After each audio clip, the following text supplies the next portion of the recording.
Muito bom dia. Eu sou Ari Plonsky, vice-diretor do Instituto dos Avançados, e é com particular alegria que damos início, neste último mês de 2018, a uma atividade importante para a universidade, um workshop sobre sistemas inteligentes em perspectiva.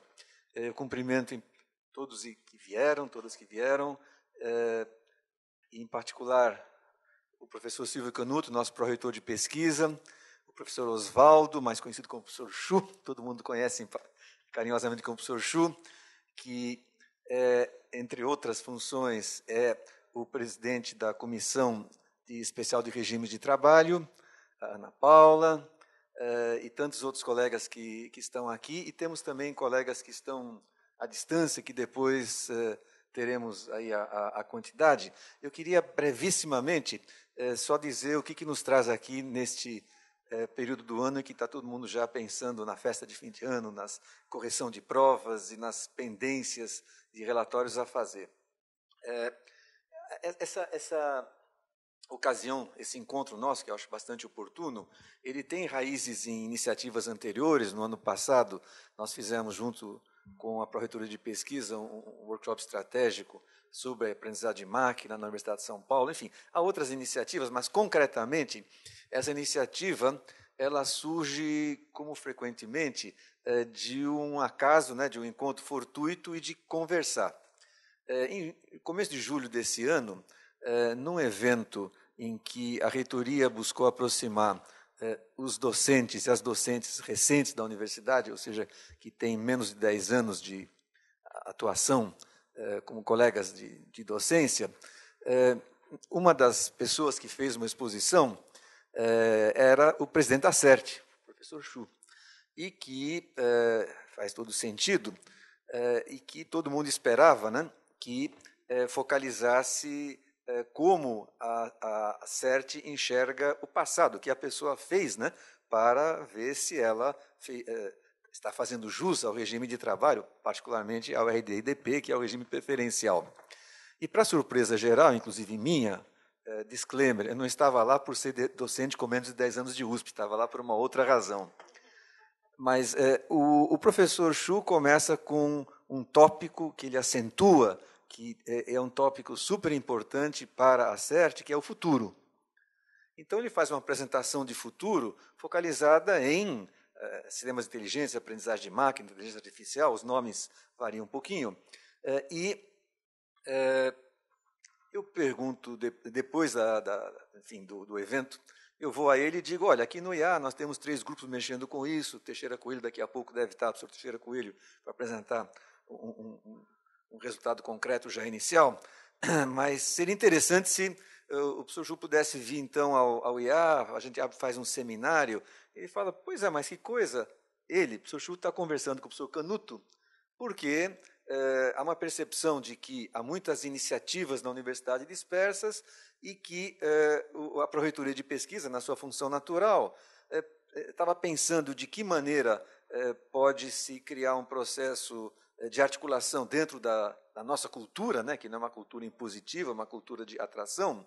Então, por que a gente não faz uma conversa a 3? E nessa conversa a 3, combinamos inicialmente, talvez, de fazer um workshop mais extenso, workshop estratégico, mas no final, e com a super ajuda da Ana Paula, que está aqui presente, e o Rafael, nosso assistente acadêmico, achamos que talvez seja mais prático fazer alguma coisa mais curta agora e preparar, de certa maneira, um workshop para o ano que vem. Então, o nosso workshop hoje, ele vai, aproveitando a existência desse edital que foi lançado pela Pró-Reitoria de Pesquisa, está aqui o pró-reitor e a Ana Paula, que vão, o professor Canuto dá a visão estratégica, e depois a Ana Paula recebendo aí as questões, nós teremos, então, a partir dessa oportunidade, aproveitando para o professor Chu novamente trazer a visão dele, a gente terá, então, hoje uma espécie de, em inglês seria um appetizer, a respeito do tema. Aperitivo em português fica mais chique, não, é que é tudo machine learning, então está tudo, em inglês aí a parte, mas tem toda a razão, é um aperitivo, Mas é um momento de encontro, e também, finalmente, para fazer algo que é muito importante, e que é a universidade ter plataformas, espaços de encontro. Nós somos muito grandes, bastante coisa é feita, e quanto mais nós criarmos ambientes de conversa, melhor será para a universidade, melhor será, a gente espera, também para nossos alunos, evidentemente estudantes, mas também para o país. É isso. Acho que não é necessário explicar a importância do tema, porque quem veio aqui é porque sabe que é importante. Eu só ressaltaria uma coisa, que toda a conversa, desde a fala do professor Oswaldo, lá naquele evento, até a conversa que a gente teve na sala do professor Canuto, é de que nós não estamos olhando apenas o aspecto, entre aspas, técnico do que nós estamos falando. Estamos olhando questões de interface com a sociedade, etc., etc., e, portanto, questões éticas, questões, enfim, culturais, e, portanto, o tema, de fato, é um tema mais do que pluridisciplinar, desejavelmente interdisciplinar, isso que nos motiva, como institutos avançados, a estar junto com a Pró-Reitoria, com a CERT e com quem mais estiver envolvido no assunto. Professor Canuto, por gentileza. Obrigado. Bom, bom dia. Queria agradecer a todos vocês que vieram aqui hoje. Eu sei que foi um convite de muito curto prazo. De qualquer forma, eu acho que a ideia é que a gente possa fazer uma coisa muito produtiva entre os pesquisadores que já estão trabalhando na área e a Pró-Reitoria. Vou falar um pouquinho, então, sobre isso. Primeiro, esse evento, como o Ari colocou, eu acho que é muito oportuno que seja feito junto com o Instituto de Estudos Avançados e, portanto, agradeço, né, a disponibilidade do Ari e também do Oswaldo Chu. O Oswaldo realmente é uma pessoa que tem conversado conosco bastante sobre esse tema e ele foi uma das pessoas com quem eu discuti bastante sobre a questão do edital. Então, qual é, assim, em poucas palavras, eu vou tentar dizer em poucas palavras, quer dizer, o que eu acho que seria interessante ter como produto dessa nossa reunião. Todos nós sabemos, né, especialmente vocês que estão aqui, mas que essa questão de utilização de máquinas, processos inteligentes, inteligência artificial, database, todas essas coisas, promete ser, de fato, um ponto de inflexão no desenvolvimento de ciência, tecnologia e inovação. Eu estava lendo recentemente o famoso relatório McKinsey de 2015, e ele faz projeções que são realmente assim, muito, digamos, contundentes sobre a importância da utilização de inteligência artificial no desenvolvimento da ciência, tecnologia e uma série de outras coisas. Inclusive faz algumas projeções de números que fica preocupante, portanto, como seria o futuro, me reportando aqui ao que ele fala, especificamente, ele dá um número aqui, eu não vou dizer o número, porque ele se refere a que esse número seria de 2018, mas, enfim, que nós teremos um déficit, muito breve, portanto, digamos assim, de profissionais com habilidades em análise de dados. Uma outra coisa que chama a atenção, e vocês também certamente sabem disso melhor do que a gente que fica sentado na Pró-Reitoria tentando se informar, né, um déficit enorme de gerentes e analistas que saibam usar Big Data. Então, qual é a preocupação que nós temos? Se você verifica, e parênteses, ontem saiu uma matéria, né, no Estado de São Paulo, sobre a utilização de inteligência artificial. Ele foca muito na parte da medicina, mas, obviamente, isso é uma coisa que amplifica para todas as áreas, mas especificamente fala do sucesso que está ocorrendo na medicina de Ribeirão Preto. Então, o que nós sabemos é que existem diversas iniciativas bem-sucedidas, um exemplo poderia ser esse caso citado pelo Estado de São Paulo, mas certamente existem muitos outros exemplos muito bem-sucedidos que ocorrem na Universidade de São Paulo. A Universidade de São Paulo não pode, portanto, ficar fora do desenvolvimento que tem acontecendo nessa área. Então, você tem algumas coisas que precisa se preocupar, né? Eu digo, na qualidade de pró-reitor, você começa a fazer algumas perguntas importantes. Então, quando nós começamos a fazer algumas perguntas sobre o que fazer, a nossa primeira preocupação era saber o que está acontecendo na Universidade de São Paulo. E sabemos que tem muitas coisas acontecendo na Universidade de São Paulo. Então, era importante a gente conhecer isso e, de certa forma, tentar trabalhar de forma autoconsistente, ou seja, que a Pró-Reitoria pudesse influenciar ou ajudar o desenvolvimento do trabalho de vocês e, reciprocamente, nós recebemos informações sobre quais são as melhores coisas que nós poderíamos fazer, de tal forma que nós pudéssemos ter informações sobre o desenvolvimento de novas políticas na área. Então, essa é a preocupação essencial desse encontro que está colocado aqui. Eu, especificamente como pesquisador, ainda não trabalho com inteligência artificial, mas isso, obviamente, não significa que o tema não seja de maior importância para a Universidade de São Paulo, e é isso que eu estou preocupado. Então, quais são as políticas que nós devemos fazer? O que nós podemos fazer? O que está acontecendo? Então, daí a importância, usando a palavra que o Martin colocou aqui agora, da gente fazer a sinergia entre as políticas que serão desenvolvidas na universidade nos próximos anos e a real, né, digamos, necessidade, o foco real que é preciso ser colocado. Então, essa é que é a ideia. O edital que nós lançamos, que está aberto até agora, né, até acho que 17 de dezembro, então, o edital tem, obviamente, uma preocupação, embora não seja isso, acho que é interessante verificar que a Pró-Reitoria de Pesquisa começa a colocar recursos, de fato, recursos em pesquisa. Portanto, eu não estou falando, não que seja menor ou maior, não estou falando de você fazer apoio a pós-docs, apoio a eventos, mas agora, efetivamente, tentar colocar recursos no desenvolvimento de pesquisa. E essa é na direção que nós gostaríamos de ir. Então, uma das preocupações, na verdade, que tem o edital é exatamente fazer essa prospecção, começar a entender o que as pessoas estão fazendo da Universidade de São Paulo e entender exatamente o que eles... entender de uma maneira clara o que essas pessoas estão pensando em fazer no futuro e que estão fazendo no momento. Então, essa é uma das preocupações que nós temos no edital. Então, acho que seria muito importante que nessa reunião nós tivéssemos algumas coisas que fossem importantes. Por exemplo, que é o que eu estava pensando, esse é o que eu diria a você que eu vim de lá para cá, qual que seria talvez a preocupação mais central dessa reunião? Seria a gente ter ações em concerto institucional, concerto com C, obviamente, em concerto institucional, de forma que pudesse melhorar e orientar ações da Pró-Reitoria, visando a Universidade de São Paulo, evidentemente. Então, questões que pudessem ser estruturantes, questões que pudessem ser indutivas, questões que pudessem envolver parcerias. Há questões mais abrangentes, né? Nós sabemos, por exemplo, que em algumas situações, em alguns lugares, já começa a haver, inclusive, modificações do próprio esquema didático, ou seja, oferecimento de disciplinas que podem vir a ser importante.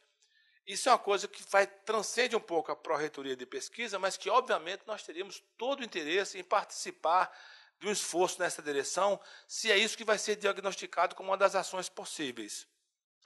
Portanto, o que seria muito importante era escutar bastante vocês, e por isso que eu digo, mais uma vez, obrigado por terem vindo para emitir as suas opiniões, pudessem nos dar um diagnóstico, de tal maneira que nós podemos ter ações que sejam mais focadas, ou seja, mais dentro do escopo de expectativa e das necessidades dos pesquisadores que estão trabalhando nessa área.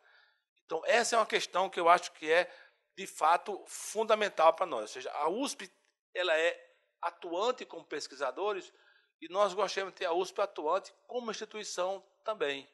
Ou seja, a soma dos esforços de tal forma que ela pudesse dar um todo que fosse o desenvolvimento dessa área na Universidade de São Paulo. É aquela circunstância que a gente fala na área de física, né, em que 1 mais 1 vai dar mais do que 2, porque você tem efeitos de ressonância. Então, isso que seria bastante importante escutar de vocês.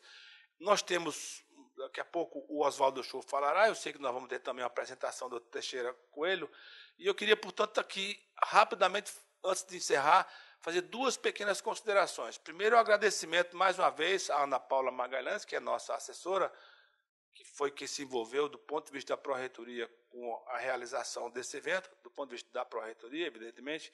E a outra é um pedido de desculpas que eu vou fazer já nesse momento. Que é assim, nós tivemos 2 semanas muito complicadas, um feriados, portanto, poucos dias, curtos, e a semana passada passei a semana inteiramente no exterior, por uma razão acadêmica, de forma... Mas, de qualquer maneira, o fato é que eu estou bastante ausente e o acúmulo de coisas na Pró-Reitoria, com datas e outras coisas, realmente é muito forte. De forma que, muito infelizmente, lamento eu muito mais do que vocês, eu não poderei estar aqui presente o tempo todo. No entanto, a Ana Paula, o Ari e o Oswaldo serão, portanto, interlocutores muito importantes para, portanto, me dar o subsídio que serão necessários, e eu tenho certeza que serão bastante produtivos. Então, eu peço desculpa já de antemão, que, infelizmente, eu realmente terei que sair em muito breve, mas continuo atento, dizendo, não somente neste evento aqui, que nós teremos interlocutores, como os 3 que eu acabo de mencionar, mas também gostaria de dizer, também de antemão, que a Pró-Reitoria de Pesquisa é a casa do pesquisador, é o local do pesquisador. Portanto, a Pró-Reitoria está sempre aberta para todas aquelas pessoas que queiram conversar sobre pesquisas e outras ações que possam envolver a Pró-Reitoria. Então, agradeço muito a presença de vocês, tenho expectativas em relação a essa reunião nossa, e o fato de ser no final do ano, na verdade, eu acho que talvez seja até importante. Eu, pela dificuldade de agenda, eu até contemplei a possibilidade de a gente fazer o adiamento disso. E eu fui muito inteligentemente convencido pelos outros 3 de que diríamos, não, era importante fazer essa reunião, a gente ausculta, escuta, e posteriormente nós podemos, portanto, a partir do ano que vem, início do ano que vem, fazer coisas já mais bem direcionadas em relação ao desenvolvimento da inteligência artificial de um modo geral. Então, obrigado pela presença e obrigado por me escutar.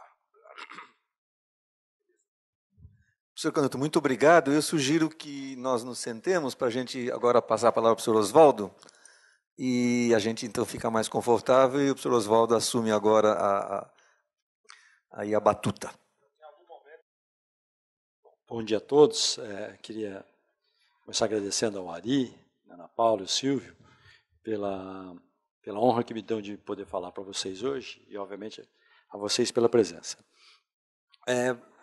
Os slides que eu vou mostrar são remanescentes, ou são alguns dos quais eu mostrei na reunião da CERT. O público era completamente diferente, e eu sei que, para vocês, muito do que eu vou dizer não é novidade, mas, de qualquer forma, pode servir de pontapé para a discussão posterior. Vou começar falando sobre um novo paradigma que eu imagino que esteja por vir de geração de conhecimento, falar um pouco das máquinas inteligentes, e para chegar no 5º paradigma, só lembrando aquilo que já está bem estabelecido na literatura, que são considerados 4 paradigmas de geração de conhecimento até agora. O primeiro deles, contando do período de história, que há registros escritos. O primeiro deles seria na Grécia Antiga, em que o conhecimento era gerado essencialmente por métodos descritivos e empíricos. O segundo paradigma, que mudou completamente a maneira de gerar conhecimento, veio já depois do Renascimento, com modelos teóricos, principalmente com o cálculo diferencial integral, que agora permitia comparar os resultados experimentais e verificar se eles estão corretos segundo modelos de como a natureza funciona. Então, são mais de 2 milênios entre o primeiro e o segundo paradigma. O terceiro paradigma veio já no século XX, com o computador, em que agora é possível gerar conhecimento segundo os 2 primeiros, de maneira descritiva, empírica, experimental, teórica, mas também com simulação computacional. Lógico, precisava do computador. No final do século XX, nós tivemos o 4º paradigma, em que dá para usar os 3 primeiros, mas, além disso, empregar a grande quantidade de dados que já há disponível e transformar essa informação em conhecimento. Então, esse é o chamado movimento Big Data. Há uns 2 anos, mais ou menos, eu resolvi dizer que nós estamos próximos de um 5º paradigma, eu não vi isso na literatura ainda, embora eu acho que essas ideias são prevalentes, em que nós teremos, pela primeira vez na história da humanidade, o conhecimento gerado por máquina. Lembre-se que essa pode ser uma revolução até muito mais drástica do que foi a Revolução Industrial, porque, independentemente da sofisticação e do porte dos instrumentos e métodos que nós usamos hoje para gerar conhecimento, ao fim e ao cabo, todo conhecimento é gerado com intervenção humana. E a minha previsão de que isso, em breve, será acompanhado de um novo paradigma em que a própria máquina gera conhecimento. Eu acho que o tempo, minha previsão de quantos anos demora para isso, eu diria que talvez umas 2 décadas, e E isso vai ser resultado da convergência de dois grandes movimentos. O movimento que está aqui do lado esquerdo no slide é o movimento de Big Data, ou seja, grandes quantidades de dados que, em geral, são organizadas preferencialmente de maneira que a máquina pode processar, porque a máquina ainda não consegue ler. Certo? E transformar, então, informação em conhecimento. E o movimento do lado direito é justamente aquele segundo o qual tenta-se ensinar a máquina a ler, que é um movimento que há nomes diferentes, mas o mais tradicional é o processamento automático de línguas naturais, em que, novamente, são usadas grandes quantidades de dados, que agora, no caso de texto, falado ou escrito, é chamado de corpus. Então, você usa uma grande quantidade de dados em corpus e transforma isso em conhecimento, ou tenta, com isso, ensinar a máquina a ler. Nós usamos hoje já pelo menos dois produtos que são baseados em corpus, segundo essa perspectiva. Um deles é o tradutor automático, que é todo baseado em corpus, hoje os mais avançados, e o outro é de reconhecimento de fala, que também é baseado em corpus, mas dessa vez de texto escrito. Vocês devem ter percebido que é óbvio que o instrumento, a ferramenta para transformar a informação em conhecimento, nesses casos, é o aprendizado de máquina. E eu fiz questão de distinguir uma elipse cheia para aprendizado de máquina para classificação e uma elipse tracejada para aprendizado de máquina com interpretação. Porque, essencialmente, nós podemos dizer que, com aprendizado de máquina, você pode fazer dois grandes tipos de tarefa. A que é mais bem-sucedida hoje é a tarefa de classificação.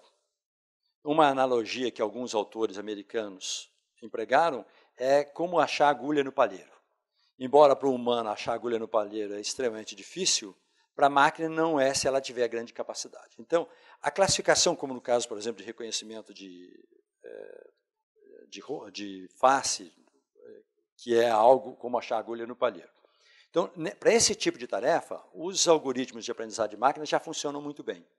Entretanto, se eu quiser explicar como a palha está organizada no palheiro, ou seja, responder questões como por quê, aí os algoritmos de aprendizado de máquina, ou a tecnologia que nós temos hoje, ainda não é bem sucedida, ou é bastante limitada. Por isso que eu coloquei essas duas elipses, que são tracejadas. Então, quando nós conseguirmos fazer com que aquela elipse seja sólida, nós conseguiremos essas duas, completar os dois movimentos, e esses movimentos podem se encontrar, e com isso a máquina, ela própria, pode gerar conhecimento. Se a máquina consegue ler, extrair informação e transformar em conhecimento, ela vai poder gerar conhecimento ela própria.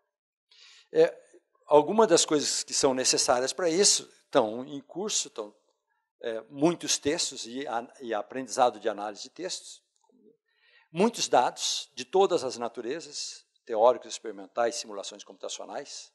Então, por exemplo, a área de internet das coisas é uma das áreas em franco desenvolvimento e que depende de uma grande quantidade de dados. E, obviamente, um aprimoramento dos métodos de aprendizado de máquina. Um exemplo bastante comum agora é diagnóstico assistido por computador, inclusive em alguns casos, como de radiologia, em que mesmo os especialistas já sabem que não conseguem bater os sistemas de inteligência artificial. Então, já há casos em que a máquina, de fato, supera o humano em medicina, como em outras áreas também. Só lembrando das previsões em inteligência artificial durante a história, muita gente sempre duvidou, porque a inteligência artificial é muito antiga, surgiu junto com o computador e, por muito tempo, nunca funcionou de maneira muito limitada, de maneira que, então, muita gente pode dizer, nunca funcionou, então não vai continuar sem funcionar, mas isso, obviamente, já se demonstrou que não é verdade, porque nós já temos ferramentas e sistemas de inteligência artificial funcionando. A outra maneira, digamos, muito pessimista de ver é que se é impossível agora, provavelmente nunca vai ser possível. Que é um caso, por exemplo, você não consegue hoje que um sistema de inteligência artificial leia um texto em linguagem natural e consiga compreender. Então, é impossível agora e provavelmente nunca vai ser possível, Mas tem uma outra visão oposta, muito otimista, talvez excessivamente otimista, se for possível, vai acontecer. Essa é a visão que eu tenho, e a minha visão é baseada no seguinte fato.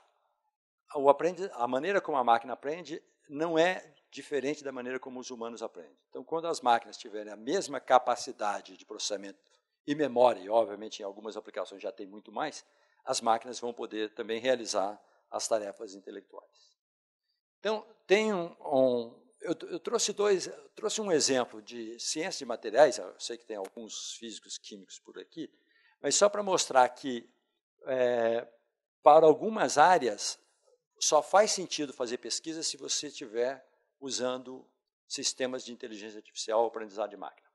Então, por exemplo, para descobrir novos materiais, você pode fazer previsão de síntese. Então, por exemplo, tem um sistema que faz de um consórcio americano que consegue prever 2 milhões de reações, isso é algo extremamente difícil, com um acerto de 97%.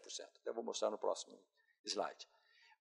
Achar novas drogas. E, no caso de internet das coisas, obviamente, isso só pode funcionar com aprendizado de máquina. Esse exemplo que eu mostro aqui, ele parece ser muito específico, mas os números talvez falem por si. Todo mundo sabe da importância de células solares e energia solar, energia alternativa. Mas o problema é como é que eu consigo alta eficiência das células solares e a um custo baixo. Então, há uma grande corrida por novos materiais para descobrir isso. Então, os pesquisadores, tanto físicos, químicos, engenheiros, trabalham em experimentos, teoria e simulação para descobrir esses novos materiais. E há um grupo com uma biblioteca de 200 mil compostos, com todos os dados catalogados. Ou seja, se você quer entrar nessa área agora, só faz sentido se você entrar num consórcio que tem o sistema de aprendizado de máquina e essas bibliotecas. Isso é muito relevante, principalmente para os nossos jovens, na hora de escolher o problema científico, a área que vai atuar. Então, algumas áreas só fazem sentido hoje se você usar a inteligência artificial. Elas simplesmente já não fazem sentido você não usar. Seria mais ou menos como você querer fazer toda a contabilidade da universidade com contadores. Isso já é impensável, né? Bom, há um outro exemplo que eu queria lembrar vocês, eu imagino que todo mundo deve ter visto, que é uma prova de conceito que a máquina pode quase nos enganar que entende texto. Esse é o caso do computador Watson, da IBM, que foi desenhado e desenvolvido para jogar um jogo, né, o Jeopardy, que é um jogo de perguntas e respostas, em conhecimentos gerais de qualquer área do conhecimento, e essa máquina conseguia bater os campeões humanos. Então, o que é interessante é por que ela conseguia fazer isso? Porque ela consegue processar 1 milhão de livros, o equivalente a 1 milhão de livros em 1 segundo, que é um pouquinho mais rápido que mesmo um leitor bastante proficiente consegue fazer. Né? Então, por que ela consegue? Pela grande capacidade de memória e de processamento que tinha. Um outro exemplo também que tem a ver com linguagem, mas não só com linguagem, é um projeto de um robô da professora Noriko Arai, do Japão. Ela tem o robô, além do sistema de inteligência artificial, ela também tem o robô que faz a redação. Então, no exame, no vestibular, para entrar nas universidades japonesas, tem as questões dissertativas e tem uma redação. Então, o robô faz até a redação, com todos os caracteres japoneses, né? Ou chineses. Esse robô dela, em 2013 ou 2015, eles conseguiam entrar em 70% das universidades chinesas. As 30% mais altas, o robô não era tão bom. Mas, em matemática, ele ficava entre 1% dos melhores alunos. Bom, então, eu quero terminar com 2 slides. O primeiro desses é que a aprendizagem de máquina e inteligência artificial vai mudar a maneira como a gente faz tudo, ciência, tecnologia e a sociedade, e que a maioria das tarefas intelectuais, em pouco tempo, talvez 20 anos, como eu estou prevendo, vão ser mais bem desenvolvidas por máquinas do que pelos humanos. E a pergunta é, estamos preparados para isso? A resposta é que eu acho que não, é por isso que é tão importante a gente discutir. E uma das consequências mais preocupantes é no mercado de trabalho, né? Porque se a gente divide, por exemplo, os tipos de atividade num trabalho entre manual e intelectual, e é rotineiro ou não rotineiro, manual rotineiro a gente já sabe, nós temos robô nas indústrias, isso já é passado, já foi feito, né? O manual não rotineiro tem muito pouca coisa ainda feita com máquinas, né? E isso é caro porque você precisa de um robô. O intelectual rotineiro, algumas já foram feitas, por exemplo, contabilidade de uma grande empresa ou de um país, o sistema de imposto de renda. Então, é um trabalho intelectual. No seminário, a semana passada, um professor, colega nosso, mas isso não é intelectual? Eu falei, bom, veja que antigamente nós empregávamos um monte de contadores para fazer isso. E não é um trabalho manual, é um trabalho intelectual. A gente até acha que parece não ser, mas era um trabalho intelectual. Como era fazer tabelas de logaritmos no passado, ou usar uma régua de cálculo. Eu nunca usei regra de cálculo, já confesso a minha idade aqui. Bom, e tem o intelectual não rotineiro.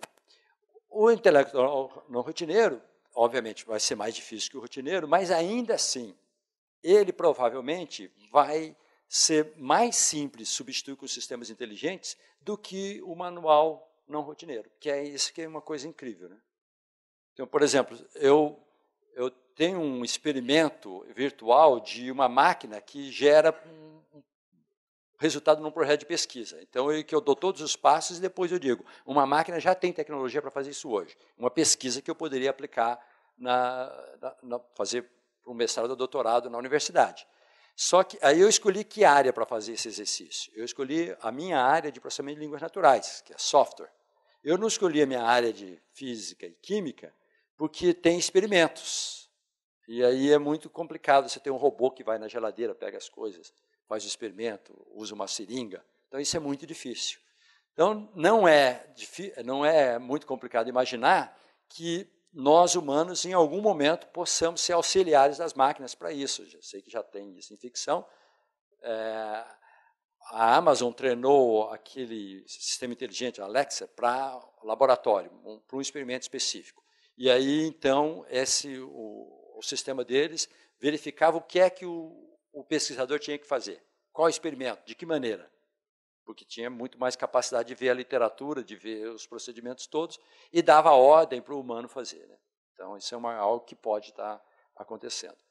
E a última é algo que eu acho que, principalmente o pessoal que está iniciando numa área, primeiro, se eu estou resolvendo um problema científico ou tecnológico, eu posso perguntar, como é que a máquina faria isso? Muitas vezes a máquina faz de maneira completamente diferente da que nós, humanos, fazemos.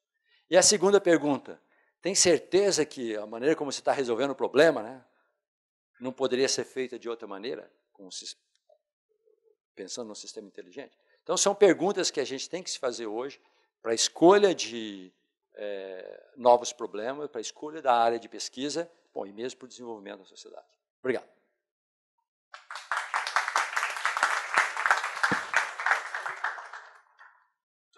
Muito obrigado.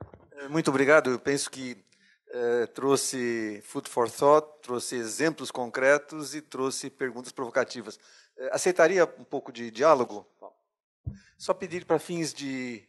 A Cláudia nos ajuda a circular, só para fins de gravação, nós gravamos e depois será, enfim, disponibilizado. Se puder apenas, antes de formular a pergunta, o colega ou a colega se identificar.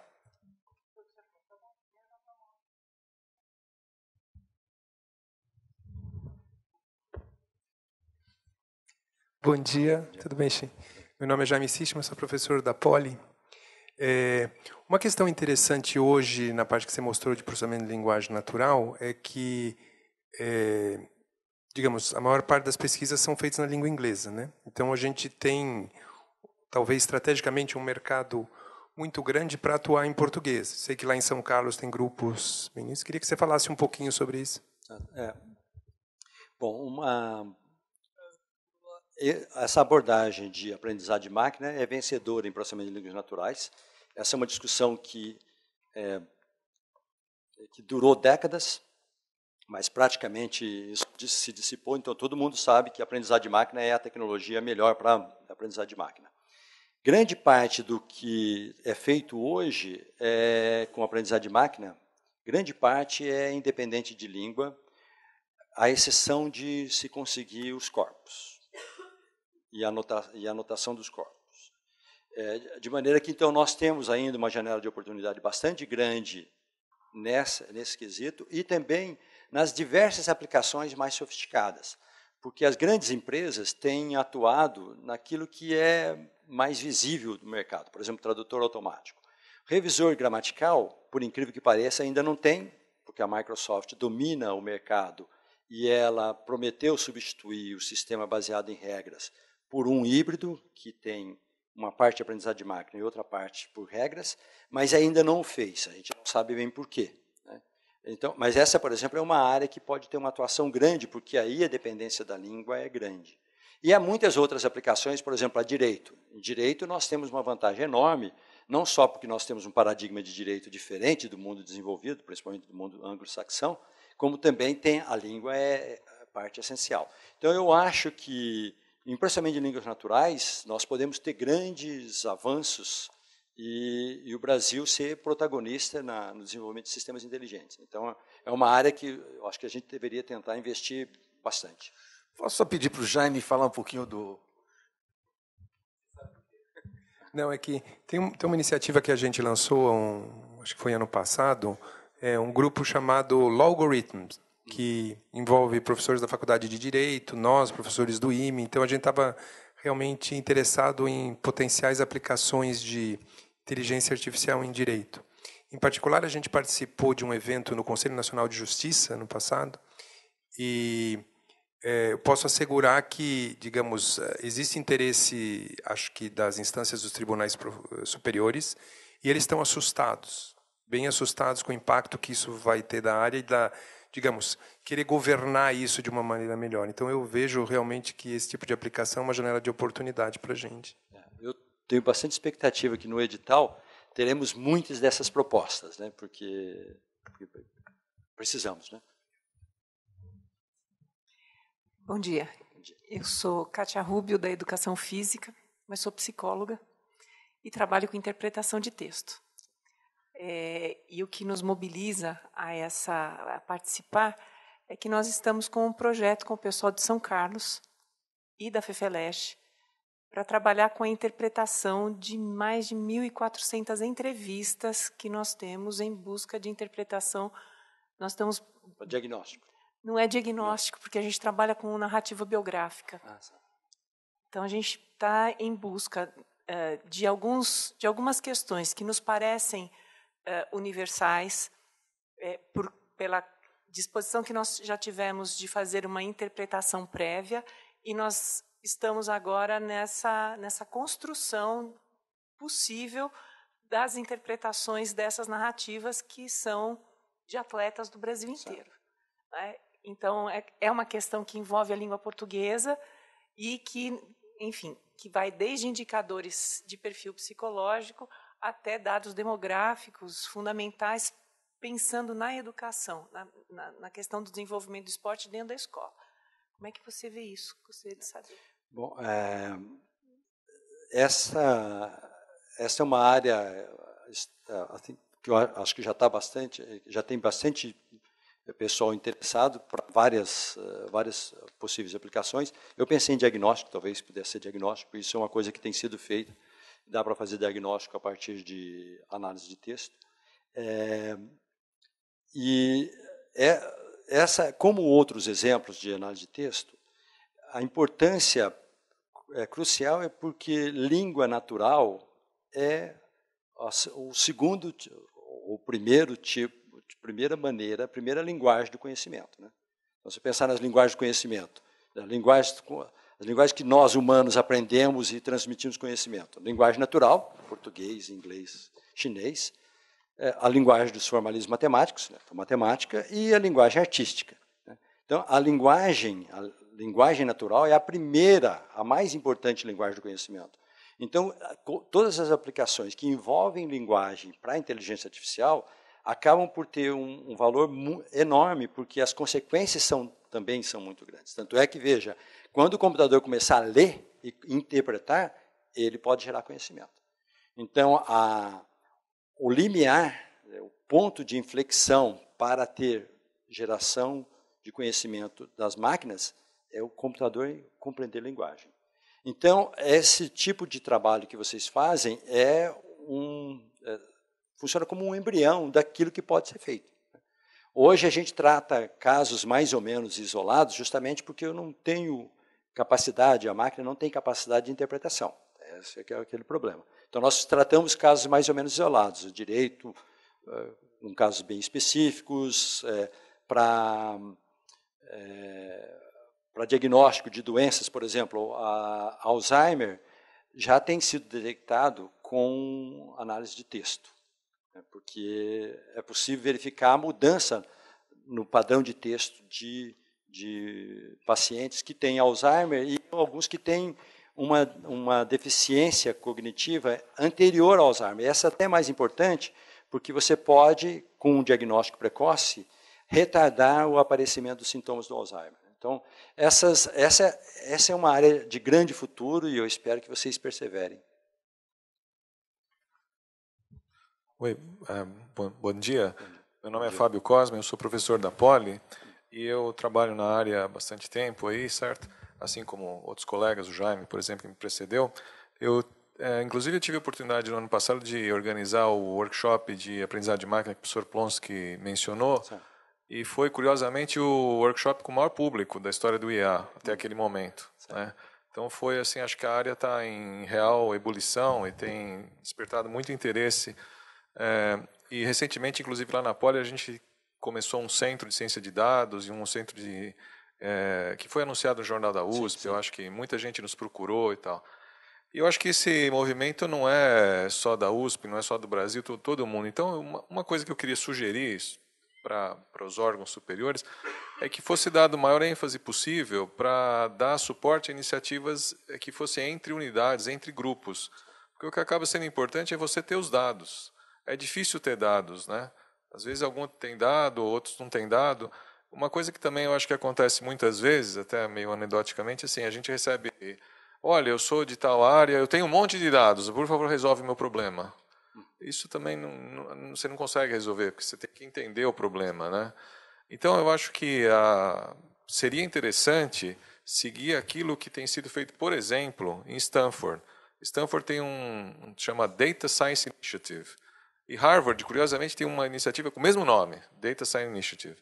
Então, essas coisas que unem vários grupos são interessantes. Eu acho que essas poderiam ser enfatizadas.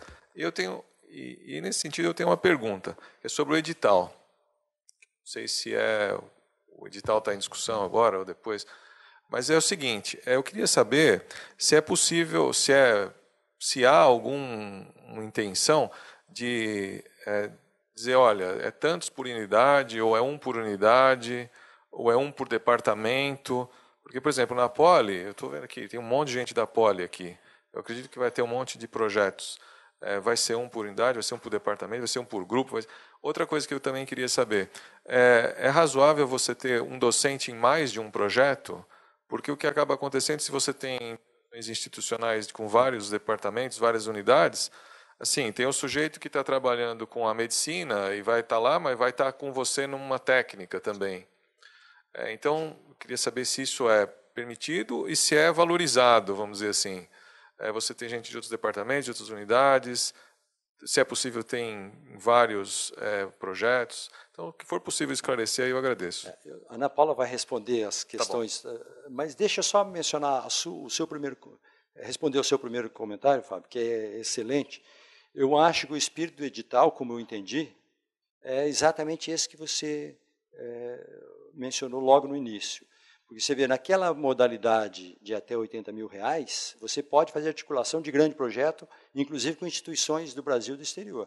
É justamente para cobrir essa lacuna que o edital colocou essa modalidade. Né? Então, esse é algo que eu acho que tudo tem que estar na mente de todo mundo. Né? Isso aí é um dinheiro que, nós não temos boa palavra em português, mas seria o seed money, para você ter grandes iniciativas, de uma maneira também de juntar gente, né? Eu, por exemplo, gostaria muito, eu vou ficar frustrado se no edital não houver muitos pedidos, muitos projetos das áreas de humanidades e ciências sociais. Eu espero que haja muitos, porque, até falando de emprego e dos impactos da inteligência artificial, eu espero que os nossos colegas dessas áreas de ciências, de humanidades e ciências sociais possam participar ativamente. Quer dizer, uma coisa que eu acho interessante no edital, como ele foi feito, é para que não é só para os especialistas, né? Queremos ir além dos especialistas, né? Lógico que aí os especialistas podem, né, ter contribuições maiores que já estão na área. Agora, Ana Paula, ela vai responder as questões. Bem, bom dia a todos. Eu já fui apresentada, mas me apresento de novo. Meu nome é Ana Paula Magalhães.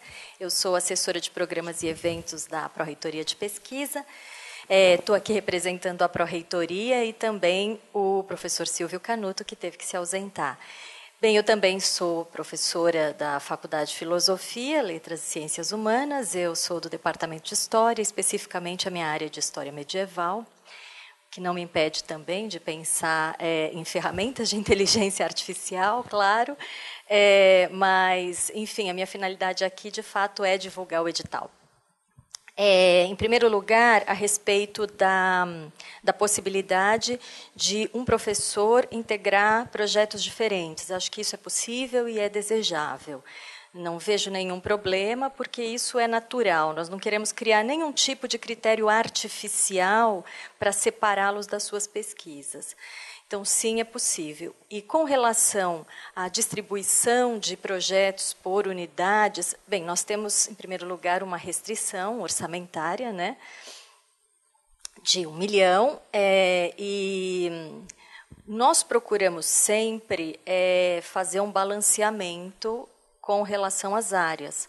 Mas nós também não podemos deixar de contemplar a demanda. Então, o ideal, ou a classificação ideal, é aquela que contempla as áreas, não deixando de levar em conta a demanda de cada uma delas. Tá? Então, de acordo com a demanda, de acordo com a área, a gente vai tentar organizar essa classificação.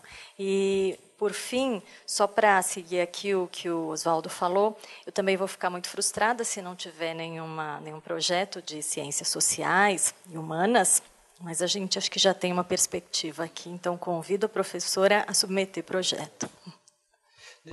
Eu gostaria de fazer um último comentário sobre essas perguntas, Fábio. Como eu não represento a Pró-Reitoria de Pesquisa e não terei o compromisso, né, de fazer julgamento, mas vou dizer a minha expectativa do edital. Eu espero, francamente, que a gente tenha uma demanda imensa. Não tem problemas. Demanda imensa, poucos vão ganhar, mas a universidade vai ter um diagnóstico do que é possível fazer. E aí a gente pode pensar ou pode pedir para a Pró-Reitoria, depois de, não só de pesquisa, mas pode ter coisas para graduação, pode ter coisas para cultura e extensão, pode ter para sistemas corporativos, que a gente depois tenha força para poder incentivar a universidade a investir mais e ajudar a gente a buscar recursos. Por exemplo, uma coisa que me frustra muito é que o programa que a FAPESP fez de e-science, no primeiro edital, gastou metade do dinheiro que tinha sido alocado. Ou seja, de alguma maneira não está havendo articulação da área para poder até pegar o recurso que foi alocado. Então, eu acho que esse edital é uma grande oportunidade. Um monte de gente, poucos vão ganhar, tudo bem, mas aí você já sabe qual é a demanda e o que é que você pode fazer, sabe quem são as pessoas que estão atuando em que áreas, e isso em busca de mais recursos, né? Então, essa é a minha expectativa, e eu acho que é possível. Então, o ideal é ter uma concorrência maior de todas para poder mostrar que a universidade está ativa na área, né? Obrigado. Eu sou Arturo Fornero, sou professor também da Poli. Eu traballo na área de engenharia biomecatrônica, biomédica, então tiña varias das questões já foron formuladas pelo profesor Cosman, porque por un lado tiña interese na saúde, en un núcleo de auxilio a pesquisa, o núcleo de estudos avanzados en rehabilitación, que é un núcleo do que participo. Entón, por un lado, tería unha aplicación, digamos, máis convencional, se podemos chamar así, da inteligencia artificial, análisis de datos de pacientes e evolución, rehabilitación e relacionado con rehabilitación robótica. E, por outro lado, a unha aplicación un pouco máis de fronteira, digamos. Eu vejo grande suceso dos sistemas digitais inteligentes, inteligencia artificial, en sistemas digitais mesmo, en sistemas virtuais ou quase virtuais, mas non vejo tanto suceso en aplicações físicas, no, quizá carros autodirigidos, no, mas aí, digamos, non sei, me pode corrigir, mas eu vejo, por exemplo, en sistemas robóticos físicos, vejo que a aplicación ainda non está ainda menos desenvolvida, quizá. Entonces, este tipo de edital entraría tamén nese tipo de llamadas máis de fronteira, máis arriscadas, sen tanta, digamos, seguranza, ¿no? Porque non temos big data aí, temos little data, ¿no? Faz un robô, se quebrou, tchau. Olha, eu imagino pelo espírito digital que sim, até porque lembre-se que uma das modalidades de desenvolvimento de pequenos sistemas, então não são muitos recursos, mas a outra de articulação de projetos, algo que é completamente novo, que não está sendo feito, ou que tem pouca coisa no mundo, então seria, digamos, do ponto de vista de novidade, um concorrente importante, né? Então, eu imagino que sim. Boa tarde, né? Meu nome é Ivan Rabelo, eu sou pós-doutorando da Escola de Educação Física, orientado pela professora Kátia Rubio. Eu acho que, como um aluno de pós-doutorando aqui da universidade, eu gostaria só de deixar um comentário que, em setembro, teve o segundo encontro de pós-doutorandos. Eu pude perceber que tem já diversos trabalhos tentando ir para esse lado de usar a inteligência artificial em diferentes projetos, mas, em especial, num workshop sobre design thinking, a gente teve a oportunidade de unir um grupo de pós-doutorandos preocupados em utilizar, por exemplo, a inteligência artificial para que a gente conectasse os projetos dos pós-doutorandos, pensando nessa ideia de uma base onde a gente pudesse, um pós-doutorando veicular o que está pesquisando e um outro que está com alguma coisa similar, pudesse encontrar o projeto do outro pós-doutorando para poder colaborar, usando algum sistema inteligente também. Então, acho que também um pouco mais abaixo, assim, não só nos professores, mas no nível também dos pós-doutorandos, a gente também já se mostra preocupado com essa questão do uso de sistemas inteligentes. Mas a minha pergunta, em especial, é um destaque, porque quando a gente estuda personalidade, por exemplo, a gente sabe que a cultura do país, da língua, interfere fortemente na seleção e mineração de informações. Então, a gente tem procurado desenvolver um dataset para minerar esses dados de entrevistas com atletas, mas a gente acredita que isso possa ser um embrião realmente usado na educação física, mas que possa servir também para avaliar traços de personalidade e emoções em outras áreas do conhecimento. Então, eu tenho certeza que eu acho que pensar num sistema interdisciplinar vai poder levar um conhecimento que a gente starta na educação física, com a psicologia, mas que pode trazer benefícios para outros sistemas também. Então, queria que o senhor falasse um pouquinho dessa questão do uso da inteligência assim, no Brasil, né? Qual que é a importância da gente também não só buscar fora, mas também desenvolver coisas daqui do Brasil?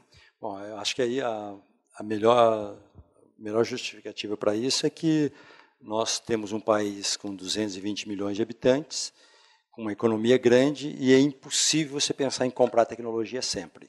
Ou seja, ou nós desenvolvemos tecnologia, ou então o país não tem como sobreviver.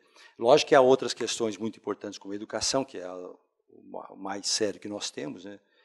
Mas mesmo em educação você precisa de tecnologia. Você não pode ter desenvolvimento da sociedade sem tecnologia e sem educação de qualidade. E o nosso país não pode se dar o luxo de comprar. Então, nós temos que fazer. E isso é algo que eu acho que nós temos responsabilidade de tentar desenvolver aqueles sistemas antes que nós tenhamos que comprar. Porque nós sabemos que vai acontecer. Por exemplo, diagnóstico médico. Uma hora vai ter um sistema de diagnóstico médico que alguém vai vender para a gente. Certo? Sistema de gestão. Assim por diante. Então, por exemplo, eu adoraria ver os nossos sistemas de gestão de alguma forma, não diria substituídos, mas que eles pudessem empregar a inteligência também. Não é muito difícil imaginar como é que você poderia usar a inteligência para os nossos sistemas de gestão na USP. Né? Para todos os dirigentes eu, felizmente, não sou dirigente de nada grande. Então, eu tenho a vontade que eu posso sugerir para os outros fazerem sem eu ter responsabilidade de eu mesmo fazer. Mas qualquer dirigente de uma empresa ou uma instituição que seja de porte médio para grande, eu sempre digo, vocês deveriam ter um núcleo de pessoas pensando em sistemas inteligentes que poderiam aumentar a eficiência e a qualidade do trabalho que vocês fazem, para qualquer instituição. Então, por exemplo, eu acho que a USP tinha que ter um núcleo de gente pensando em sistemas inteligentes para a universidade. Para a gestão, não sei. Entendeu? Porque está para acontecer, não tem como não acontecer. Certo? É uma revolução que não tem volta. E se você olha, por exemplo, o que está acontecendo em inteligência artificial na China, que é o país que mais investe em ciência hoje, aí você se alarma. Porque realmente é uma coisa assim, incrível que eles estão investindo em inteligência artificial. E eles vão deixar de vender só aquelas coisas que a gente compra dos chineses, hoje, para vender também produtos de inteligência artificial. Então, nós temos que fazer. Temos que fazer. Naqueles casos em que nós temos vantagem competitiva, por exemplo, agronegócio, precisamos modernizar ainda mais o nosso sistema de produção para poder aproveitar de inteligência artificial. Isso já vem sendo feito, mas talvez não na velocidade que precisamos. Boa tarde. Fabiano Correia, também professor da Poli. Duas questões. Uma delas é uma dúvida com relação ao edital, principalmente esse edital mais amplo que quer que grupos se organizem, criem um projeto de pesquisa. Né? Esse é o produto final, um projeto de pesquisa para, por exemplo, ser submetido para a FAPESP. Existe o valor de 80 mil e existe como esse dinheiro pode ser gasto. Parte desse dinheiro pode ser gasto em bolsa para aluno da graduação. Eu fico me perguntando se o produto a ser desenvolvido é um projeto de pesquisa, como é que eu remunero esse aluno, se é permitido? Eu gostaria de entender um pouquinho mais isso, porque ele não está desenvolvendo a pesquisa ainda, a gente está articulando, eu estou indo visitar um outro professor num outro instituto, então eu vou gastar parte do dinheiro com a viagem. Mas que pesquisa que o aluno está fazendo? Ele está fazendo para desenvolver o projeto? Essa é a primeira. A Ana Paula depois pode complementar, mas deixa eu aproveitar e responder isso, porque Perfeito. É o seguinte, você imagine que você tem um projeto para análise de imagens médicas. Então, você quer, ao final deste ano, ter um projeto bastante consolidado em que você sabe exatamente o que é que você quer. Então, você pode querer fazer provas de conceito, desenvolver sistemas menores, e para isso você usa os bolsistas. E aí, na hora ou fazer revisão da literatura, revisão de, por exemplo, busca de patentes, Perfeito. Que é hoje algo muito importante. O ano passado, a China submeteu 1 milhão de patentes. 1 milhão de patentes. Bom, provavelmente muitas em inteligência artificial. Né? Então, busca de patentes hoje é algo muito importante, muitas vezes escapa para a gente. Na Poli, eu acho que vocês estão mais conectados, né? Com patentes. Mas então, eu acho que é para isso que você pode usar os bolsistas. Né? Eu poderia justificar dessa maneira, sim. Tá bom. Essa é outra questão, assim, é curioso, né? Então, talvez a impressão que tem é que na escola politécnica, ótimo, todos os alunos de todas as engenharias aí são experts em programação, são super interessados. Então, essa questão de sistemas inteligentes é premente para todo mundo. Eu estou olhando até isso numa questão talvez que engloba os sistemas inteligentes, que é a tal da indústria 4.0, que vai afetar o emprego de muitas pessoas.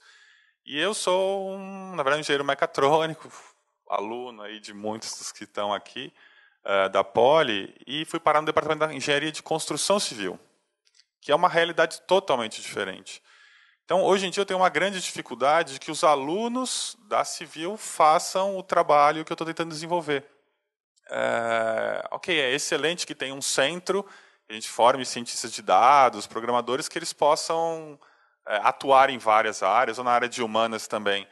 Mas como é que a gente, principalmente numa área de engenharia, como é que eu fomento isso? Como é que eu cutuco o aluno e falo, olha, vocês precisam se desenvolver mais, se interessar mais? A gente está com algumas iniciativas já tendo uma dificuldade muito grande. Eu acho que outras áreas têm essa dificuldade mais ainda, né? Eles precisam realmente se associar, mas eu não me vejo muito assim precisando me associar, né? Eu gostaria de desenvolver isso dentro desses alunos. Se tiver algum comentário, sugestão. Obrigado. Bom, eu acho que a única coisa que podemos fazer sobre isso se esse é um problema na engenharia, você imagina em outras áreas que tem muito menos aderência com sistemas inteligentes ou mesmo com outras tecnologias. Então, a única coisa que a gente pode fazer é, primeiro, discussão entre nós na universidade de rumos para a educação, de maneiras de como você pode formar, como nós devemos formar nossos alunos, e alguns conceitos que eu acho que sempre escaparam da nossa atenção.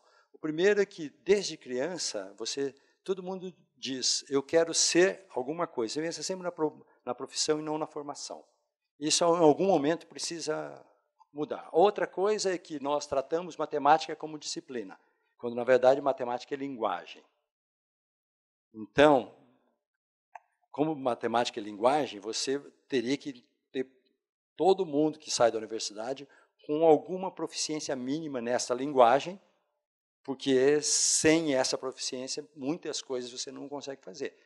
E a última coisa que é importante é que nós estamos muito acostumados em tratar problemas de disciplina, né? Então, eu faço curso de física, tenho os problemas de física ao final do livro. A gente não está acostumado a tratar os problemas reais. E os problemas reais, eles não são de disciplina nenhuma. Então, eu acho que isso os nossos alunos precisam compreender. Nós também, né? Não são os alunos, mas nós precisamos nos conscientizar que os problemas não são de disciplina.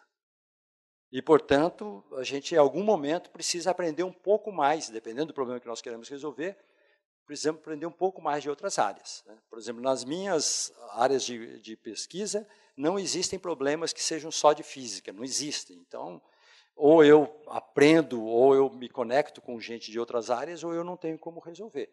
Então, isso é verdade para quem faz pesquisa, mas é verdade também para os alunos, né? Os alunos precisam entender isso, né? Agora, eu acho que talvez conversar mais espaço de discussão.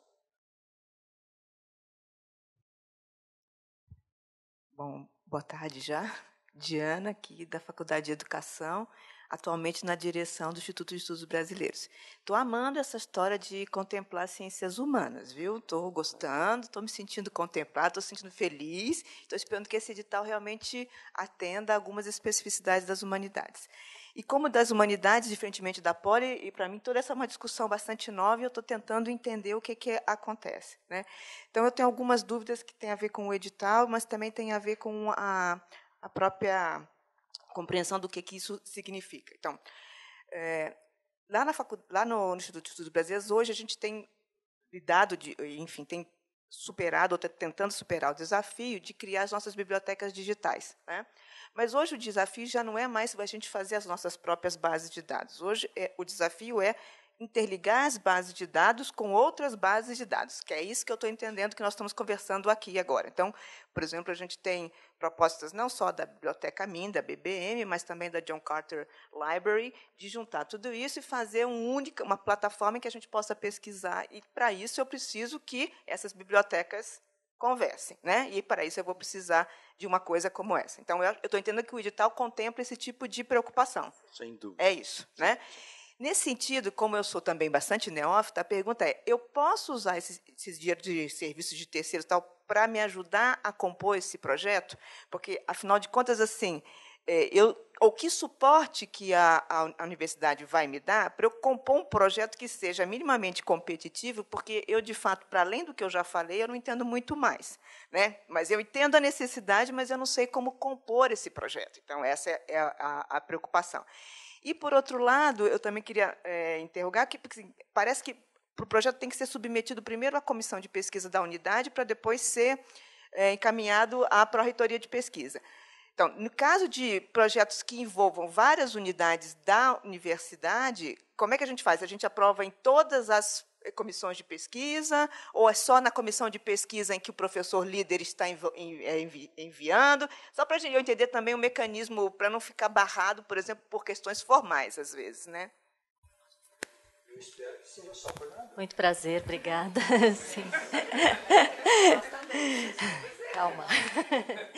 A questão das comissões de pesquisa é para justamente atender a esse fluxo normal de todos os processos da universidade, porque nós entendemos que nada deve chegar à pró-reitoria de pesquisa sem anuência desta instância, que é uma instância extremamente importante em todas as unidades. Mas a ideia aqui ela não é uma ideia no sentido de burocratizar e fazer com que vocês passem tudo por 20 comissões de pesquisa, não. Basta uma e nem é necessário que seja a comissão onde está o professor líder, né? Não há nenhuma necessidade disso. É só uma instância de encaminhamento mesmo. Tá? Sim, do uso dos recursos, sim. Você pode ter uma interpretação bastante ampla em relação a isso, no sentido de contratar terceiros para idealizar toda a questão. Eu entendo. Sim, claro. Sim, perfeitamente. É possível, sim. É possível e é desejável.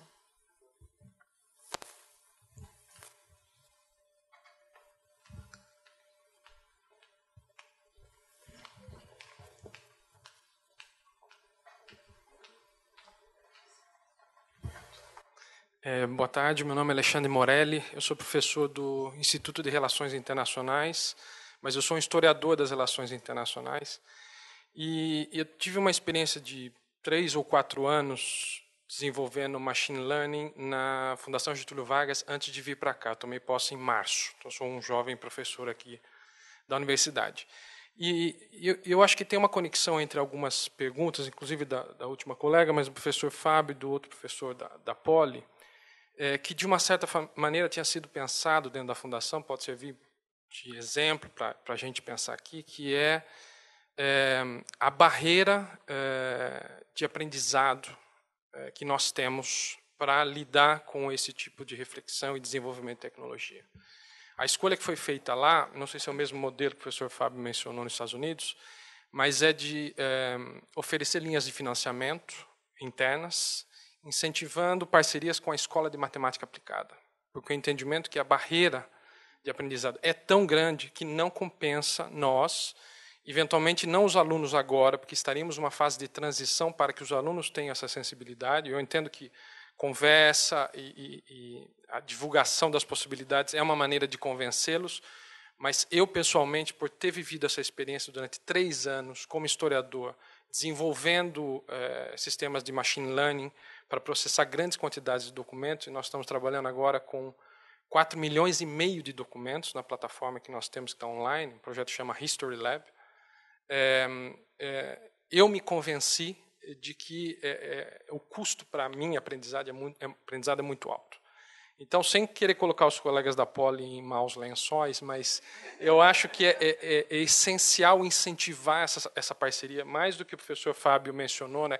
Vai ser bem visto, eu acho que é essencial. E aí eu não sei qual que é a capacidade que nós temos agora de articular isso, de contarmos com a colaboração de quem tem essa capacidade técnica e a articulação com as áreas de aplicação. Então, um pouco essa provocação.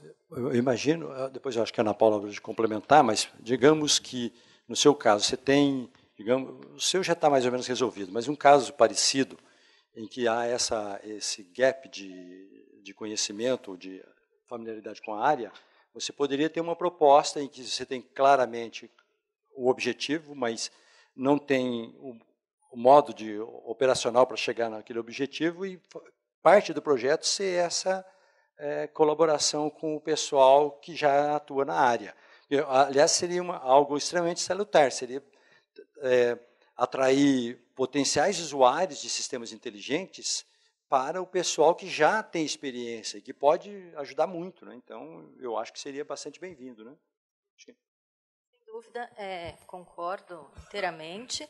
É possível que, nesse primeiro momento, a gente não tenha composições naturais desse tipo de parceria, porque isso é uma novidade para todos nós, na verdade, o próprio edital é uma novidade. A ideia é que nós repliquemos, inclusive, o próprio edital para os próximos anos e que isso se torne uma prática e que a articulação entre as áreas se torne cada vez mais natural, né? Eu entendo que, nesse primeiro momento, a gente não tem articulações assim tão naturais, mas acho que é possível buscá-las, é desejável buscá-las ao máximo neste primeiro momento, mas isso vai, de fato, em primeiro lugar, nos deixar alguns diagnósticos e, em segundo lugar, talvez ir modificando um pouco a nossa cultura aqui na universidade, no sentido de buscarmos essas parcerias, né? Que eu costumo dizer que isso aqui é a universidade de fato, né? A gente tem que começar em algum momento a funcionar como universidade. Bom, eu só queria falar uma coisa que mencionaram a Poli, então eu queria participar dessa conversa aí só um pouquinho, rapidamente, que realmente eu participei 10 anos atrás das primeiras discussões da Anafapesp, que eram discussões para fomentar a área de computação. Depois de muita discussão, muito depois daquelas discussões iniciais, acabaram saindo o e-Science. E eu acho que um problema daquele programa é o seguinte, é que a gente ia fazer um projeto e o pessoal que tinha os dados só queria que o problema fosse resolvido.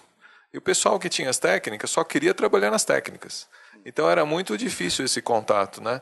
Então, agora que a gente estamos tentando colocar em pé esse centro lá na Poli, a gente tem pensado num esquema, e é dessa conversa que eu queria falar, em que a gente receberia lá, por exemplo, você tem um projeto numa certa área, e aí, logicamente, se a pessoa tem interesse em resolver o projeto, porque ela tem verba e tem pessoas interessadas. Então, mas, de fato, a pessoa aprender toda a área fica difícil. Então, ela ficaria lá, junto com outros alunos, né, num ambiente que ela poderia absorver. É isso que a gente está pensando, mas eu acho que o que acontece é que as outras áreas têm que ter a disposição de ter o recurso para colocar alguém lá. Porque se a área pensa, eu tenho os dados, é suficiente, aí não vai dar certo. E a gente também tem que ter abertura para receber esses dados, né? Então, eu acho que esse jogo tem que ser bem feito, né? Só isso que eu queria colocar. Eu acho, por isso que as articulações são importantes, né? Para quem é de humanidades aqui, né, Diana? Lógico que tem muita coisa que precisa aprender. Eu fui de uma época que no meu curso de física não tinha computação. Então, quando eu comecei a precisar de computação, eu fazia cursos super intensos em minutos com a minha mulher, que é da computação, para eu poder ter alguma base. E aí, depois de um certo tempo, eu descobri que, felizmente, para o que eu precisava, eu não tinha necessidade de desenvolver eu próprio. Eu precisava era só conversar com as pessoas. Isso facilitou muito. Então, essa é uma coisa também que o pessoal de outras áreas precisa também... Mas só a capacidade de conversar já pode ter um custo, né? Mas não é tão difícil do que... Boa tarde. Meu nome é Renato, eu sou aluno de mestrado do IME. Eu faço parte de um grupo chamado Code Lab, que é um grupo de extensão que tem trabalhado com vários tipos de atividade relacionados a desenvolvimento de sistemas. Nosso grupo tem particular interesse em começar a trabalhar com sistemas que envolvam inteligência artificial e machine learning. Estou vindo aqui representando o professor Alfredo Goldman, Roberto Hirata e Marcelo Finger, lá do IME, que vão apoiar um projeto nosso, que a gente pretende submeter, relacionado a assistentes de voz, que você citou em algum momento sobre a Alexa Cortana, esse tipo de coisa, né? Então é algo que, até como comentário, está pouco desenvolvido para português, por isso o nosso interesse. Eu tenho uma pergunta sobre o edital e um comentário super rápido. Minha pergunta sobre o edital é mais relacionado à questão de... alguém mencionou em um momento sobre entregar que o projeto estivesse mais desenvolvido com um projeto de pesquisa para ser submetido à agência de fomento, etc. Mas em algum momento no edital para grandes projetos que envolvem várias áreas, etc., citava também sobre levar isso para empresas, né? Então eu queria saber sobre se há um incentivo para que haja a criação de coisas que são produtizáveis, possam gerar patentes, coisas relacionadas nesse sentido. E um segundo comentário é que, estando aqui talvez numa posição um pouco diferente de alguém que trabalha diretamente com os alunos, porque por a gente ser parte de um grupo de extensão, a gente mencionou essa dificuldade de, às vezes, engajar os alunos para trabalharem, né? Bom, a gente tem muitas pessoas participando de atividades que a gente faz de ensino, de desenvolvimento web, programação, algumas palestras também relacionadas à inteligência artificial. E eu já ouvi muita gente da Poli, inclusive, vindo perguntar para a gente, falando assim, nossa, eu tenho interesse em inteligência artificial, não sei como encontrar uma iniciação científica, qualquer coisa assim. Então, do pouco que eu escutei, talvez uma dica interessante é mesmo fazer chamadas abertas para as pessoas, porque elas podem aparecer. Nesse caso, é o que a gente pretende, se tudo der certo, para também tentar atrair alunos da graduação trabalhando com isso. Puxa, excelente. Obrigada pela questão e pelos comentários também. Sim, é extremamente desejável que haja parcerias com empresas e com todos os setores, na verdade, né? Essa também é uma das metas nossas aqui, integrar a universidade o mais amplamente possível. E, em segundo lugar, em relação a essa questão que você está dizendo, né, existem muitas iniciativas excelentes, né, e a gente sabe disso, só que, infelizmente, a gente acaba conhecendo por acaso. Então, é uma questão mesmo de divulgação, e nós, da Pró-Reitoria de Pesquisa, queremos ser parceiros na divulgação de todas essas iniciativas. Eu mesma não sabia, né, acho louvável, parabéns. E somos parceiros para divulgar, então, essa iniciativa de vocês. Parabéns.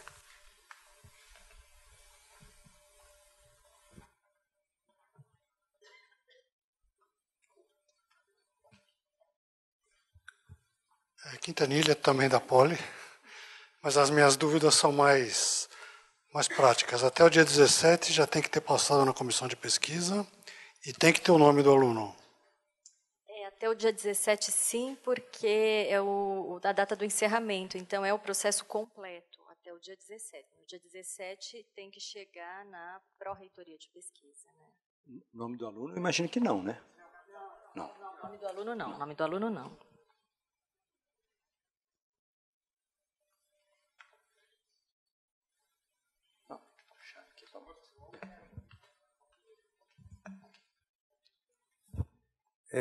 Também como, digamos assim, sugestão para encaminhamento depois, eu tenho duas coisas. Primeiro, eu acho que uma grande dificuldade que a gente tem tido, né, acho que o Fábio sabe disso também, é reter os alunos, porque esse conhecimento está super valorizado. Então, por exemplo, eu tenho um aluno de mestrado que já arrumou emprego, ele quase está desistindo do mestrado, né? Então, a gente precisa ter instrumentos para pensar depois que, se isso realmente for estratégico, como é que a gente pode atrair bons pós-docs ou bons alunos, né?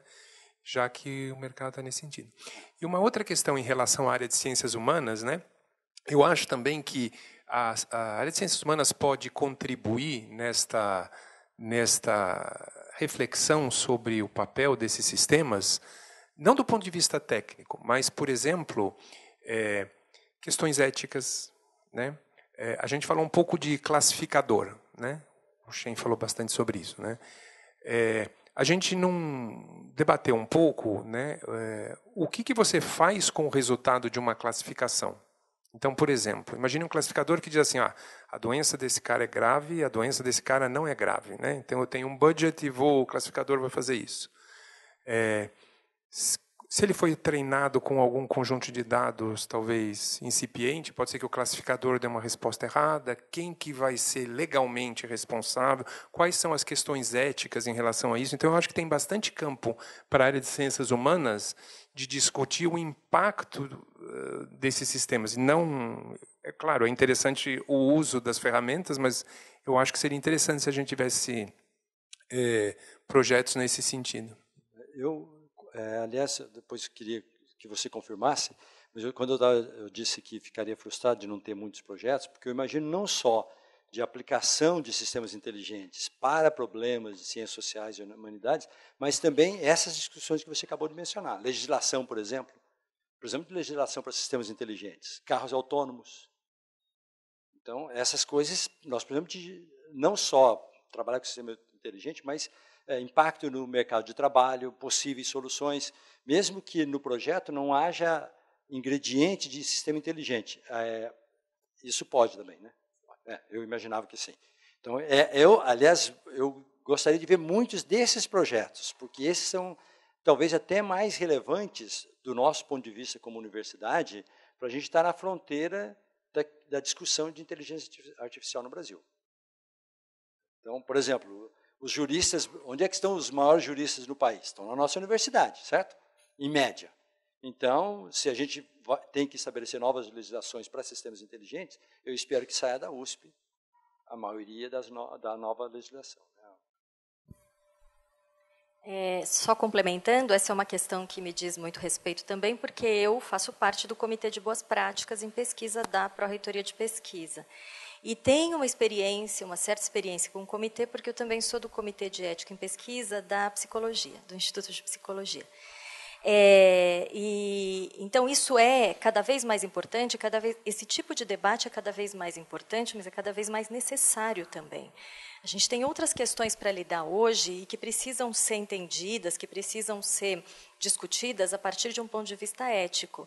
E se o professor Oswaldo dizia aqui que a matemática é uma linguagem e é erroneamente classificada como disciplina na escola, a filosofia é uma linguagem também. E é muito importante que a gente se dê conta disso, né? E que, desde sempre, nós tenhamos essa reflexão na própria origem dos nossos projetos.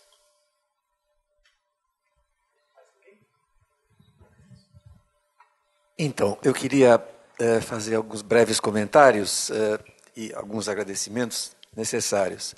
Primeiro, os comentários. Nós somos cerca de 30 colegas aqui presentes e mais 40 estão... 40?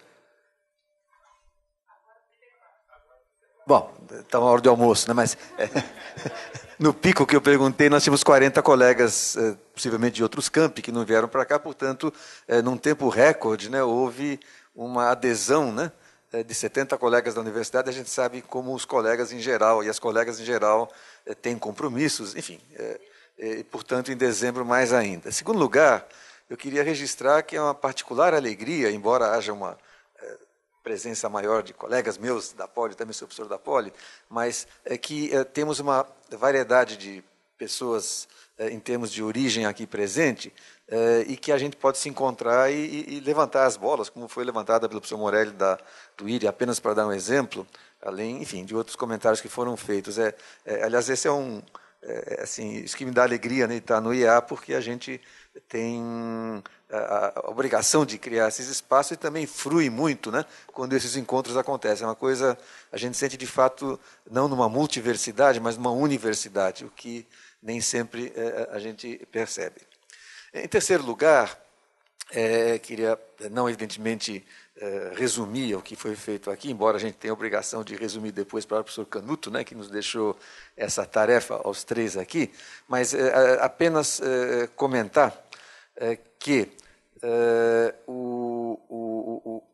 certamente o edital é um teaser, né, que, na verdade, ele pretende ser uma espécie de alavanca para poder ter voos maiores, e o tamanho, a natureza do voo é que será visto depois, como o professor Chu comentou.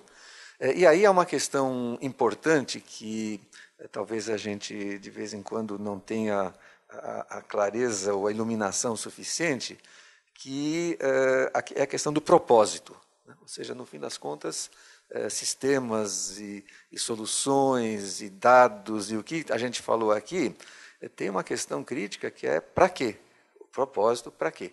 Com as limitações, etc. Então, eu penso que esse é um tema relevante e que não é só privilégio das humanidades, vamos dizer assim, entrar da perspectiva da ética, mas, enfim, como seres humanos, como sociedade, como grupo, como universidade, né, para onde a gente está fazendo esse esforço, né, para Queremos chegar em 2022, para pegar um ano simbólico que vem aí para frente, aonde, com relação a isso, o país, né, estamos agora numa final de, enfim, um governo, vai entrar um outro governo, com quaisquer perguntas que se tenha, como é que a gente quer contribuir? O professor Chu falou agora, né, como universidade que tem quase 200 anos, se a gente pega a Faculdade de Direito, né, 1824, né, como é que a gente vai exercer esse papel de responsabilidade que a Universidade de São Paulo tem? Eu acho que isso está um pouco né, subjacente.